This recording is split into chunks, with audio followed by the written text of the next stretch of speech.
green jobs. So we did a little introduction 2 weeks ago, and then we had last week off because of the elections. And now we're getting into it. Just to let you know, we're focusing on the green jobs on the food sector. So a lot of the things we'll be talking about are food related work and other stuff.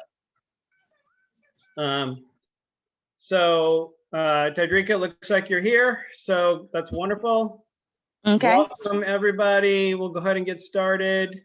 Good to see y'all. I hope This is the core tower. at that break. And I know we hope you all had the opportunity to, if you exercise or not exercise your ability to vote, however you chose. Looks like we're still working through the process here in North Carolina of like the results and stuff. Good to have you all back. Girl, we've been paying. That's why I said we're gonna cut the air on. Hey Tadrika, you're on. You'll mute your microphone, Tadrika. Yeah, so for anybody, it looks like everybody else's mic is muted at the moment, which is great. I'm gonna share my screen with y'all, and just give me a thumbs up or whatever if you can see that okay. Again, welcome back.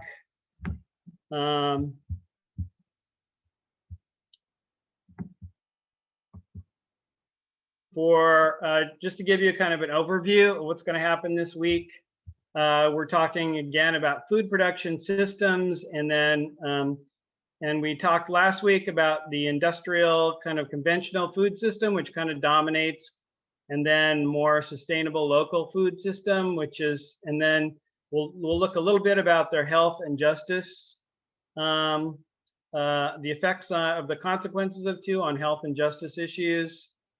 Then we're going to look at food production opportunities. So we're focusing on food production, work opportunities, but also some home opportunities, and then green jobs in food production. And we're very lucky to have with us as a guest presenter is Kamal Bell, who operates Sankofa Farms, a local farm, and he's going to tell us all about his farm and the fabulous training programs and other things that are going on. Just to give you a sense of like some opportunity firsthand from somebody who's practicing.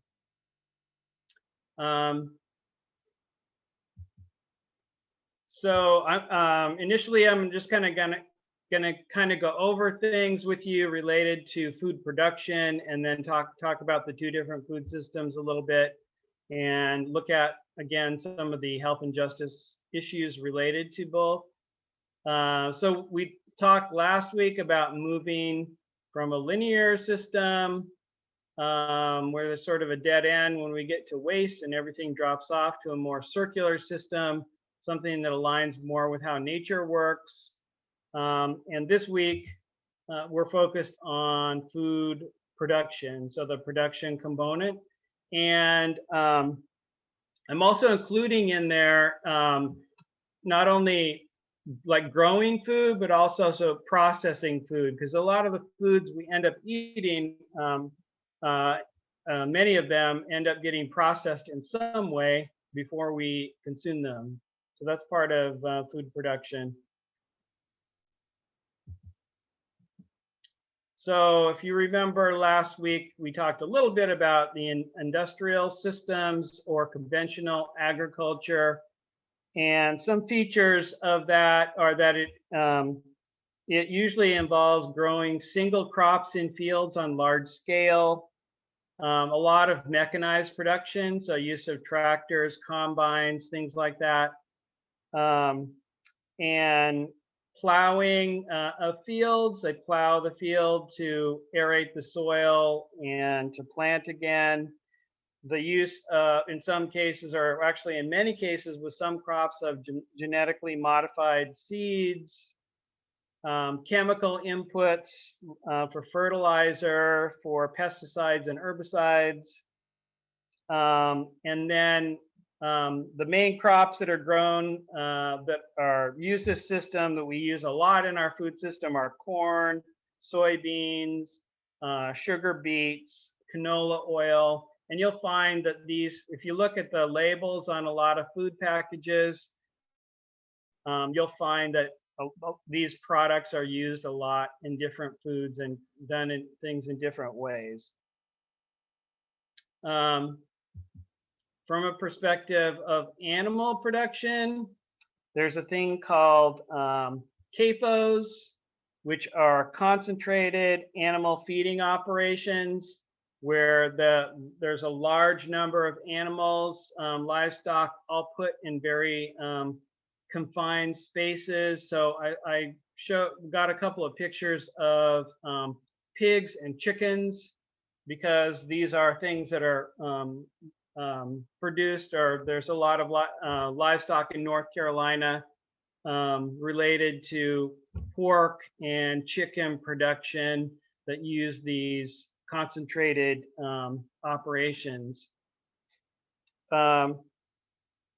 In order to grow or grow a lot of the animals in such tight confines, there's a lot of health issues for the animals.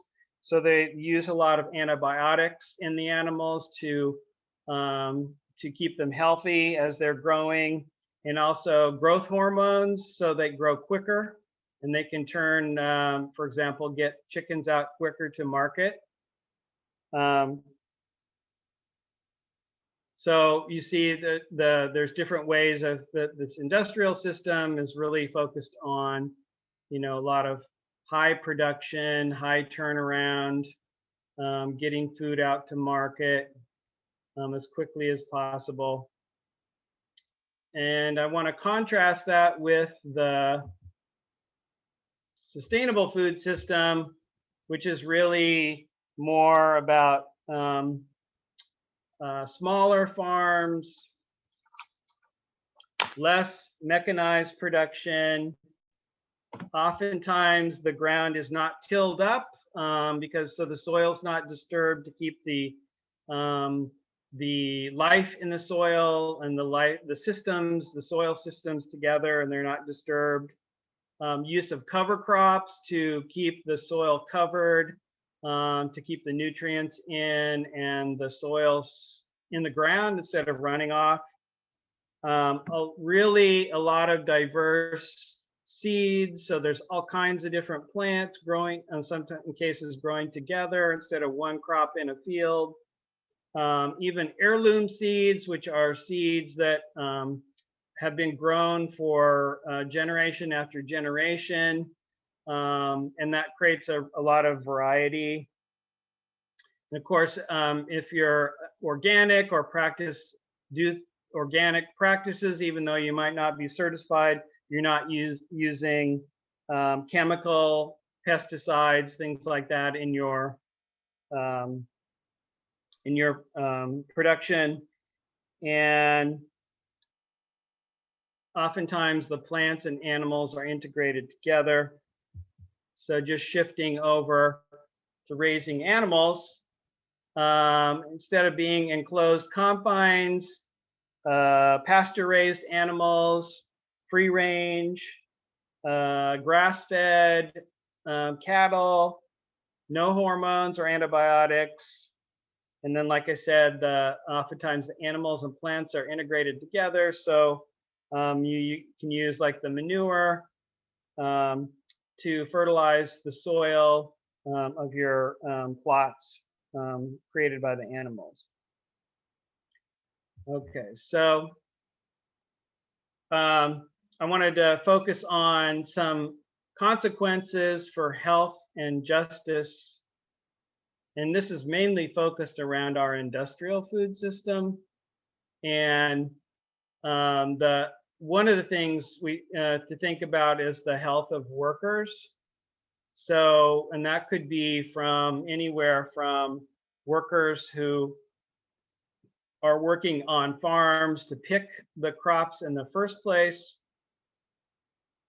And if you're using a lot of pesticides, chemical fertilizer, and things like that, a lot of the times the farm workers are exposed to those, and that can have substantial health issues or create substantial health issues for the workers, just as one instance. Secondly, the health in processing plants. This is an example of a meat processing plant where working conditions are challenging for many who are there. And I raise this issue also because thinking about COVID, we all probably have heard of meat packing plants where became COVID hotspots for because the workers were not really very well protected and they're working in very close confines. So in this case, we have workers that were considered essential for the economy, but then treated very poorly because the lack of protections and often being forced to work under COVID conditions.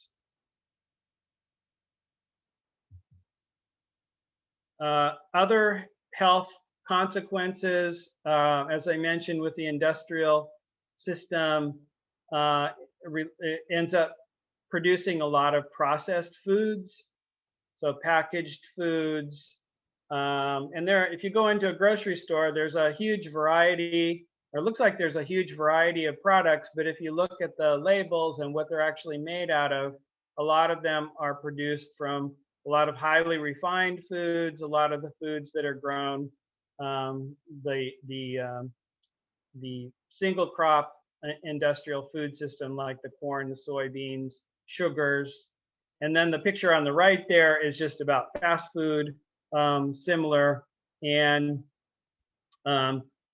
these foods produce a lot of calories, so you can be taking in a lot of calories, but a lot of times they're sort of empty calories because they don't have the nutritional value of whole foods, of foods that are less processed or not processed at all.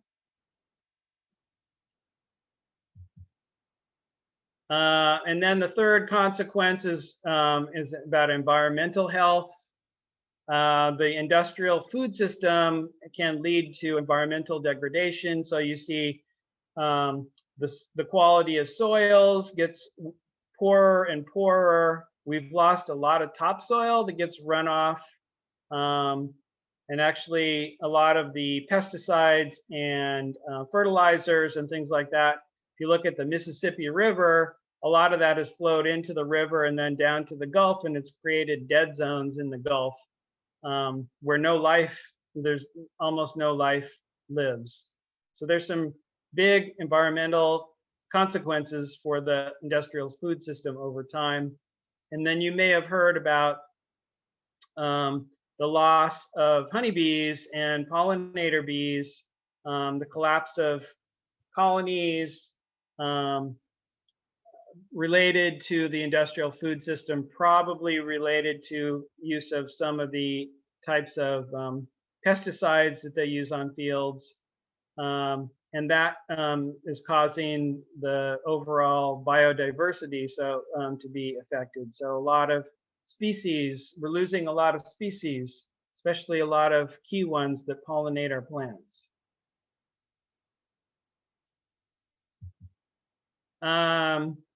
So I want to shift gears now. So we see some challenges with the industrial food system, and gradually the green jobs focus is really around more the sustainable food system, and just highlight some of the opportunities for work opportunities in food production. And one, of course, is as a farmer. And this could be, there are many little farms around Durham. We're very fortunate. And if you ever make it over to one of the many farmers markets, you can identify some of those farms that come in. There's also urban farms. So that's one avenue. If you have a particular love of the land, we're going to learn more about that from Kamal. A second opportunity is just as an entrepreneur. So you might decide to create some value-added food products. Honey is one that comes to mind as far as being able to produce honey and become a beekeeper. And I just listed that as an example, but there are many other value-added food products that that people can sell.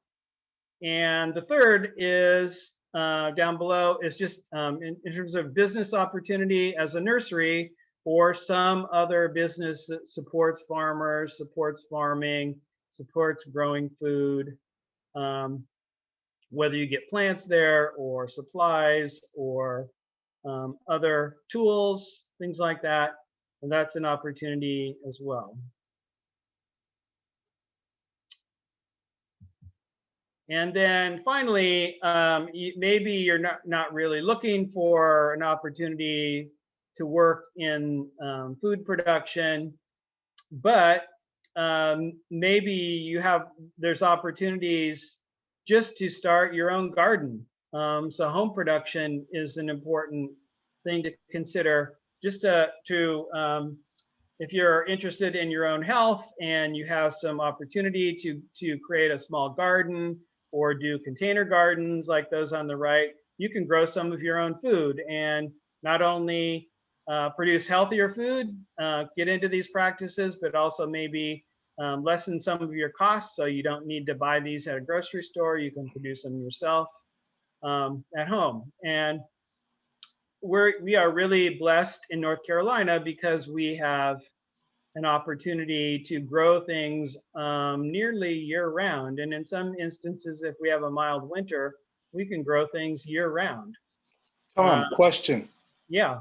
Yeah, where are some of the urban farms located in the Raleigh-Durham area? I'm new here, so I would love to be able to explore. That's a great question, Craig. What I'm gonna do is put together a list that I'll send out to everybody that has some information about that. Urban farms. Sounds good, my brother. And other related things. So that Right, you'll all be getting that. Thanks again. Sure. Does anybody else have any questions related to that? Just a very quick examination of those two food systems, industrial versus sustainable local, and then food production opportunities.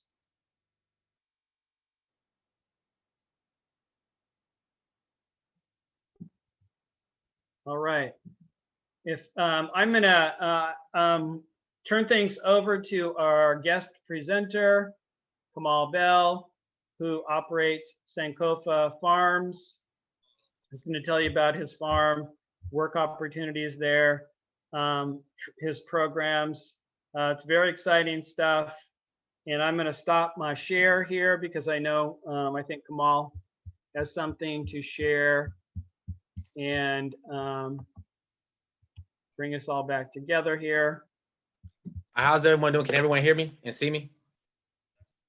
All right, I have a really hard stop because I have a presentation at 7.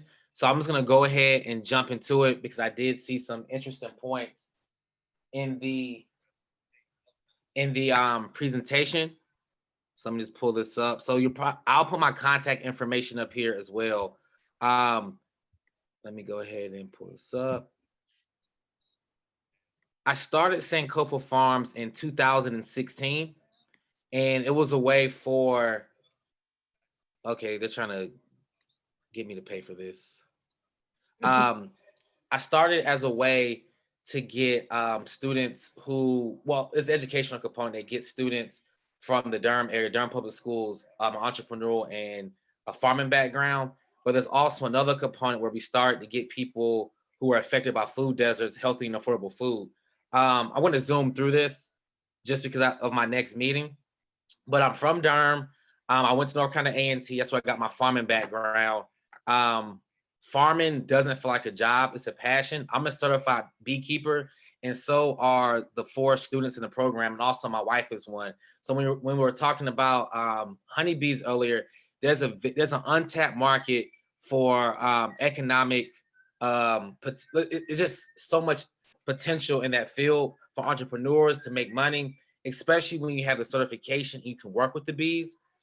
So if I was looking to get into something, I honestly would start out doing bees first before I touch anything else at the farm, because you get paid for extractions, you get paid for teaching people about bees. Like I do an Airbnb, I do 2 Airbnbs.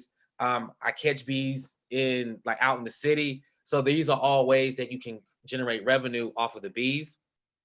Here's a picture of our farm here, and these 4 tunnels that you see right here are ways that bring revenue into the farm consistently. So just to give you an idea, off of a cropping of one of these tunnels, so that's me getting plants at 3 weeks old, planting. We do 4 rows in each tunnel, planting them all out. You're looking at anywhere from 1,800 to 2,200, depending on the crop you're doing. So in any succession, when we have all 4 of these planted and we're selling all the produce, you can just do the math. It's around $10,000 each succession if we can get all the plants out during that month. Behind the trees here are the beehives. You have 36, 33 at the farm. But then I have 2 in my backyard. And we also have a Lisa Hive program where people can pay me to learn about bees. And we can either put the beehive at their home, or they can rent it at the farm. So it's another way to generate revenue off of the bees. That's very simple. The farm is 12 acres in all of its acreage. We also have an agricultural academy. I mentioned the students earlier. We actually cleared the farm by ourselves. And as we've been working the farm, there's just so many opportunities for people to get in. Like there aren't many electricians that come out.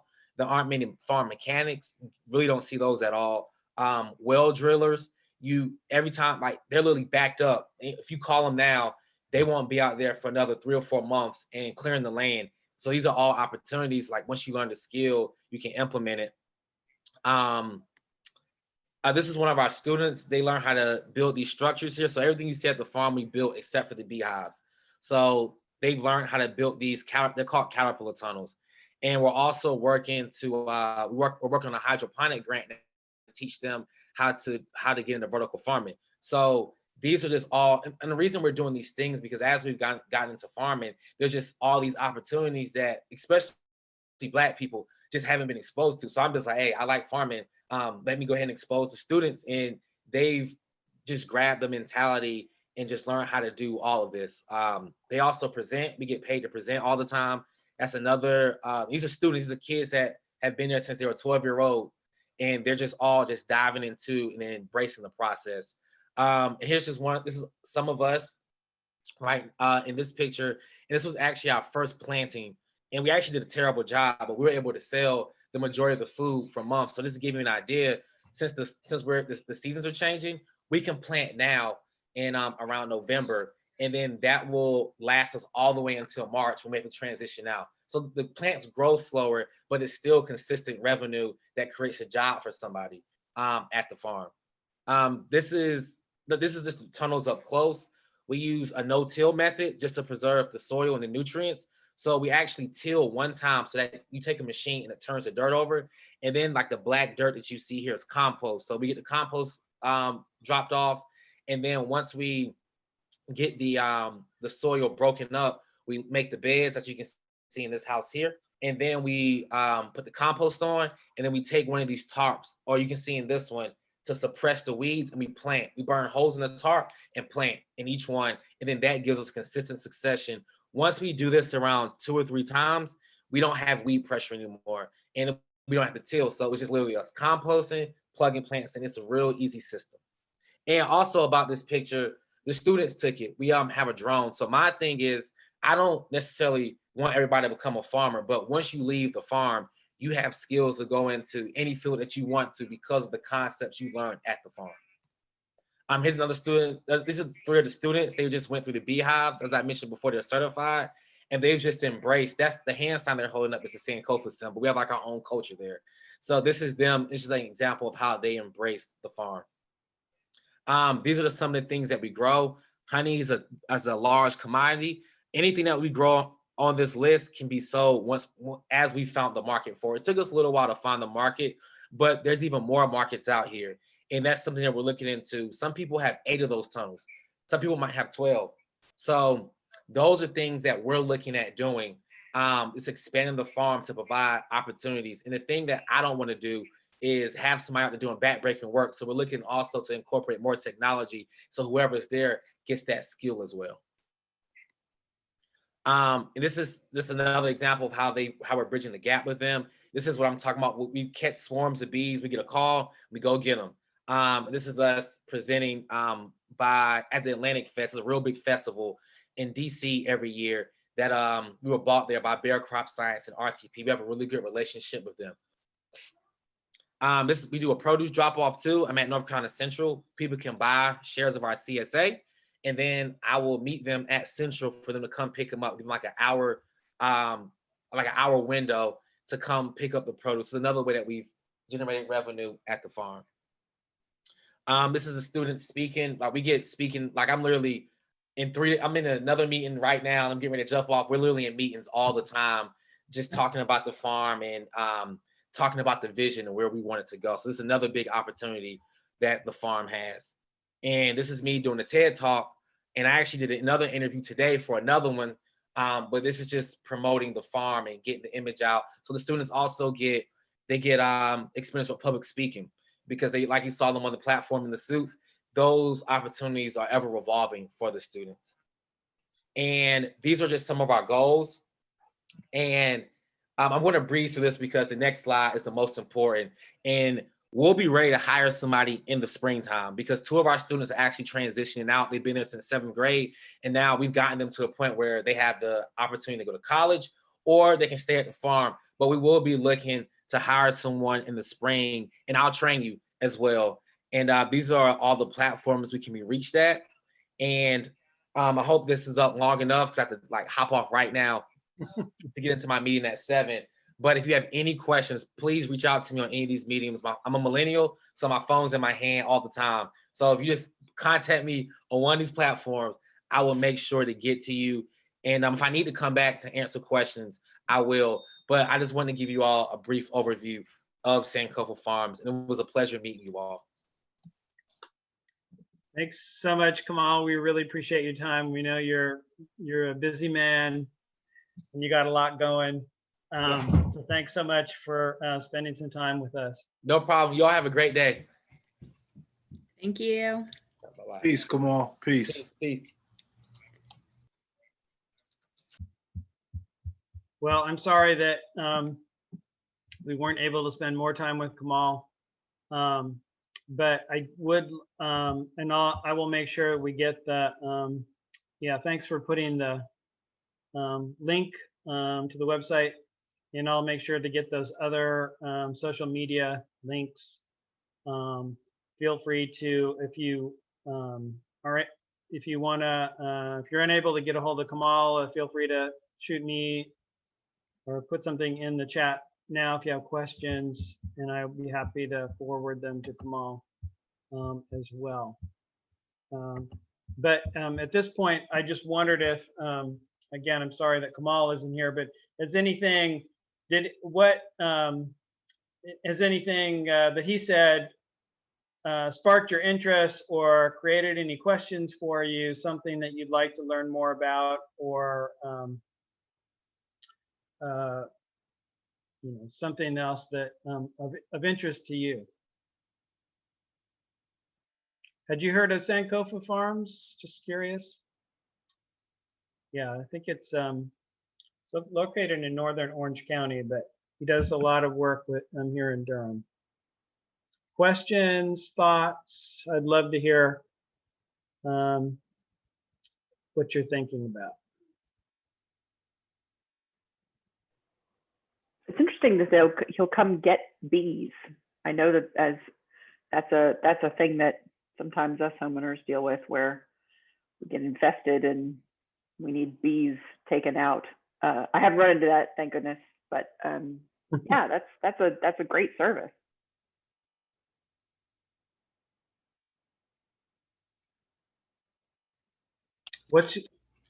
Go ahead, Christine. Yeah, actually, one of the things that popped up, I don't know if anyone has watched the documentary. I think it's called The Biggest Little Farm. And it goes into, like, it's fantastic. And it's this couple who basically moves away from the city, buys a large acre of land, and works to build a sustainable farm that is very much works with nature. So instead of doing, the traditional rows of trees, in a straight line for a specific aesthetic purpose, with kind of grass on the bottom, they use different types of greens that animals can eat that come and, graze the ground and leave their droppings, which fertilizes the plants. And it goes through the struggle of sustainable farming and how everything connects with everything else, and like looking at pests less as pests and how can that benefit another aspect of the life cycle of maybe a different type of plant and moving things over to kind of help that out. So I feel like your presentation today, it reminded me of that documentary, because it is very much, we've gone away from, I feel like, working with the land. And now I feel like a lot of people, obviously with, farmers markets and people kind of bringing back focus to local farms, it feels like we're getting back into it, but we're so industrialized. We're so kind of processed in a lot of what we do, that we need to get back, because in my opinion, we're destroying a lot of the environment by what we have been doing over the years of, as you mentioned, Tom, the topsoil, everything just becoming so depleted. So thank you for sharing. That was very insightful on my end. Thank you, Christine. I'm wondering if anybody's ever, what your thoughts about beekeeping in general. Is that something you would consider doing? Is there like sort of a fear factor there of getting like massively stung? Or I think I would do it, Tom, simply because I have two sons who are ages 8 and 14, and they're always looking to experience and explore.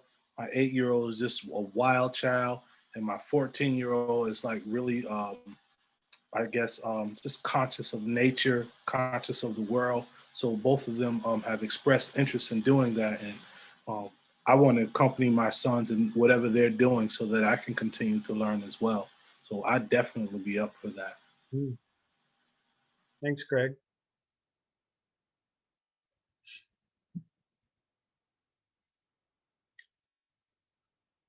How many of you would consider or are maybe looking for something in food production, either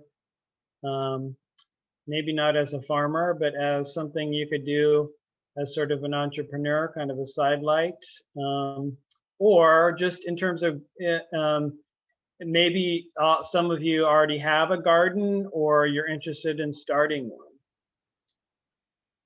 So I can barely keep myself alive, but it's nice knowing like what healthier food looks like. So when I go to the grocery store, like I'm not just going, oh, organic apple, $19, but like I'm able to make a much more informed choice about the produce that I'm buying. Like actually keeping the apple alive, that's not probably ever going to happen.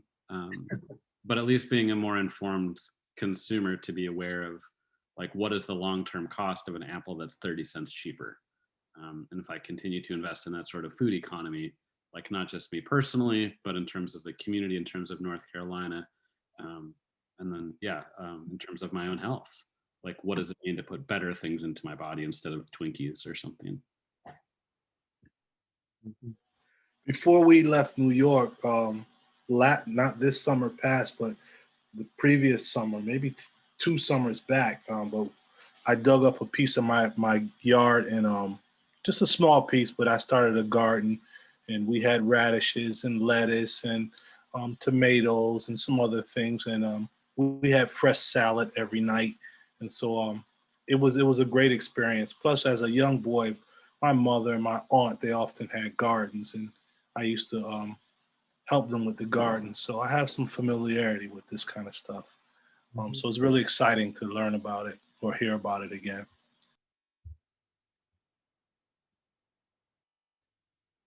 Does anybody else have their own garden? Vegetable garden, or even flowers, or? I live on a hill. Nothing on my yard is flat. It's like this. So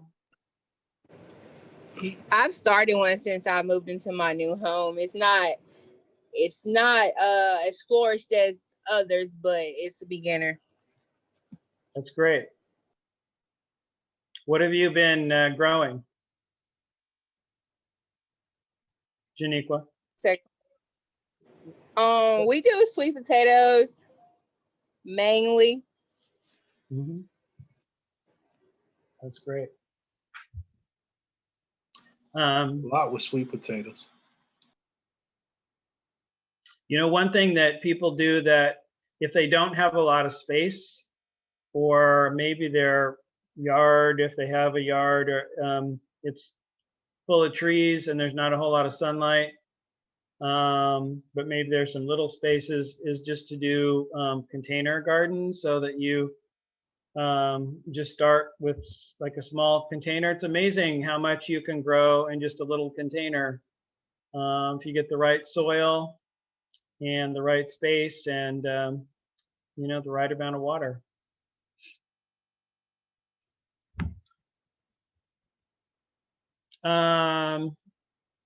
Other thoughts? Anybody have other thoughts? I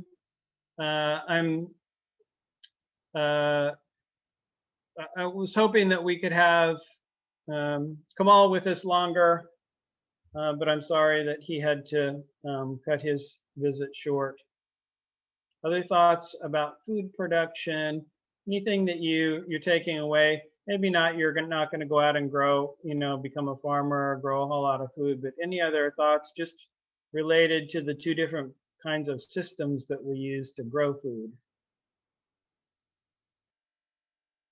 Anything that was new information or something you hadn't thought about before?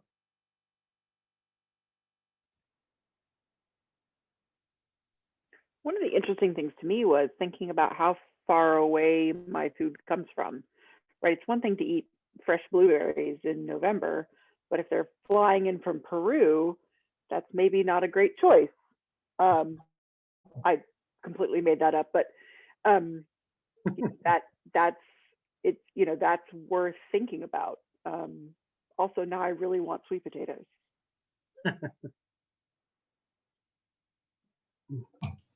One of the things that I've noticed, and I don't know whether you've come across this or not, but sometimes if I buy something, purchase something like some produce in the grocery store, it ends up not lasting very long. So I have to eat it, you know, right away. Or if I let it go too long, then it's going to go bad. But if I get it at like the farmer's market or someplace where it's just picked, it seems like it lasts a lot longer. And I can get a whole clump of lettuce and just, it'll last me, you know, like a whole week or something like that, as opposed to maybe just a couple of days. And that's kind of related to that whole transport, where the food comes from. You know, obviously when it's more local, or if you're just picking it yourself, you're going to get it fresher, it's going to last longer, and it'll probably taste a lot better too. So that's just something to think about. The bottom line is nobody feels fresh after having been on an airplane. So if your produce has been on an airplane, I'm just saying. Right. Yeah, I've gotten vegetables. I'm big on getting organic vegetables and fruits, but I went to Walmart to get some strawberries. Well, I went a couple of times because I thought I'm just picking the wrong batch, but they would actually start growing mold in like a day or two.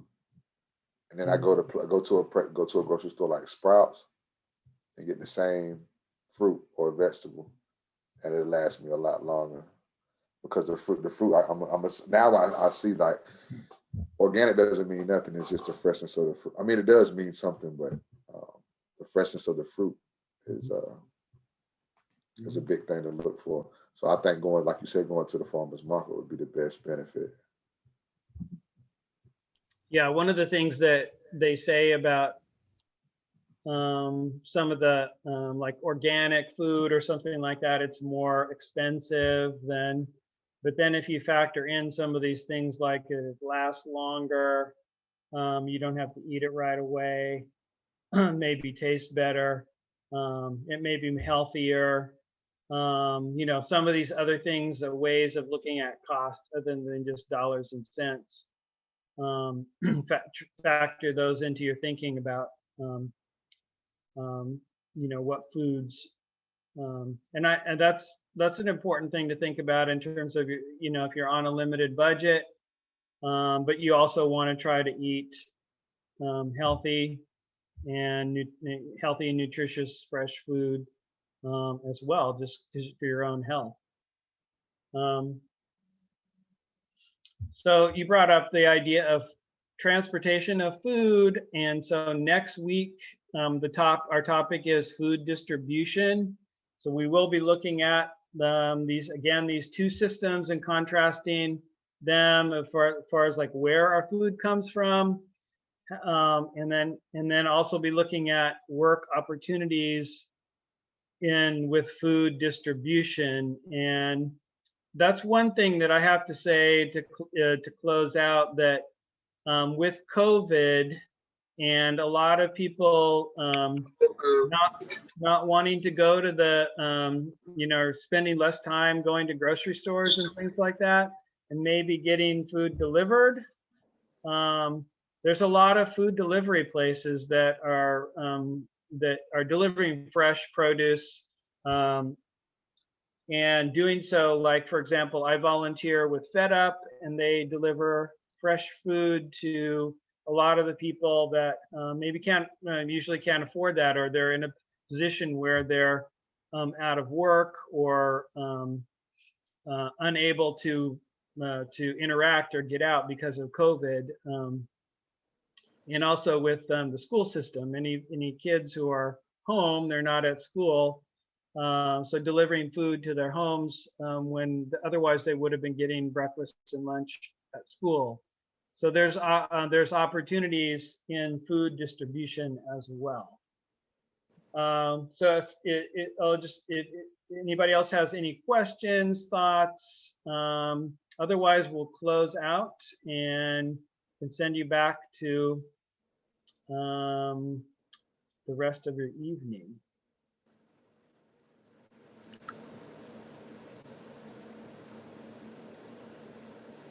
And again, I will put together the Kamal's contact information, as well as information about local farms and opportunities that Craig requested for y'all to get that out to everybody. Thank you. Thanks, Tom. Thanks, Tom. All right.